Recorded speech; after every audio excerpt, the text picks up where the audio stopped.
Result ഒന്നും വരാൻ കാത്തിരിക്കേണ്ട നീ. ഞാനൊരു 4-5 പേരുടെ പേരൊക്കെ ഷോർട്ട് ലിസ്റ്റ് ചെയ്തിട്ടുണ്ട്. നമുക്ക് അതിൽ ഒന്നങ്ങ് സെലക്ട് ചെയ്യാൻ കറക്റ്റ്. ആ ഓ ആയിക്കോട്ടെ, ശരി.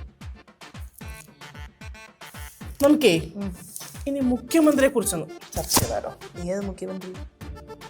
കേരളത്തിലെ മുഖ്യമന്ത്രി ഇപ്പം നിയമസഭാ തെരഞ്ഞെടുപ്പ് കഴിഞ്ഞില്ലേ? അതിന്റെ റിസൾട്ട് വന്നില്ലല്ലോ. പിന്നെ ഇത്ര നാൾ റിസൾട്ട് വന്നിട്ടില്ല. നമ്മൾ തെരഞ്ഞെടുപ്പ് ഓക്കെ, അപ്പൊ പക്ഷെ പ്രതിപക്ഷ നേതാവ് VDG ആയതുകൊണ്ട് അല്ലല്ല, ഞാൻ ഈ കേരളത്തിൽ നിന്ന് മുഴുവൻ എടുത്തിട്ട് ഒരു 4-5 പേരുടെ പേര് ഷോർട്ട് ലിസ്റ്റ് ചെയ്തിട്ടുണ്ട്. ഈ KC വിഭാഗത്തിൽ നിന്ന് ഒരാള്, ഇത് വേണുഗോപാൽ തീരുമാനിക്കട്ടെ. ഇപ്പൊ പുള്ളിയായാലും വലിയ കുഴപ്പമൊന്നുമില്ല. പിന്നെ ഒരു ചെന്നിത്തലാജ്, പിന്നെ മുരളീധരൻജി, സുധാകരൻജി, പിന്നെ ഒഴിവുണ്ടെങ്കിൽ നമുക്ക് മാങ്കൂട്ടത്തിനെ കൂടെ ചുമ്മാ ഇരിയടെ. നാട്ടുകാരെ കയ്യിൽ നിന്ന് അടിയും കൂടെ വാങ്ങിക്കാവുള്ളൂ ആ പേരൊക്കെ പറഞ്ഞിട്ട്. കുറച്ചും സമാധാനം. പ്രശ്നമൊന്നുമില്ല, എൻ്റെ അഭിപ്രായം ഞാനൊന്ന് പറഞ്ഞതേ ഉള്ളൂ.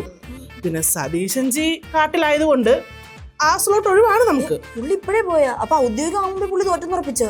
ഇത് ട്രിപ്പ് ഒന്ന് ഓണാവാൻ പോയത് പുള്ളി. എന്നാലും പുള്ളി അവിടെ തന്നെ ഇരിക്കണതായിരിക്കും നല്ലത്. ഒരു ട്രയൽ റണ്ണും ആവുമല്ലോ. ഇതൊക്കെ കണ്ടിട്ട് എനിക്ക് തോന്നുന്നുള്ളൂ നമ്മൾ ജയിക്കുക.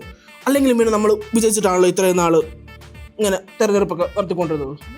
ഇപ്പം തോറ്റാല് പ്രതിപക്ഷ നേതാവിന്റെ വേക്കൻസിയിലൊക്കെ ഒരാളാവത്തില്ലേ?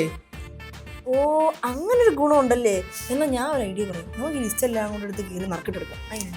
അത് ശരിയല്ലേ? പേപ്പർ ഇത്ര കഷ്ടപ്പെടണ്ടായിരുന്നു. അത്രേ ഉള്ളൂ. പറഞ്ഞാ പോരേ.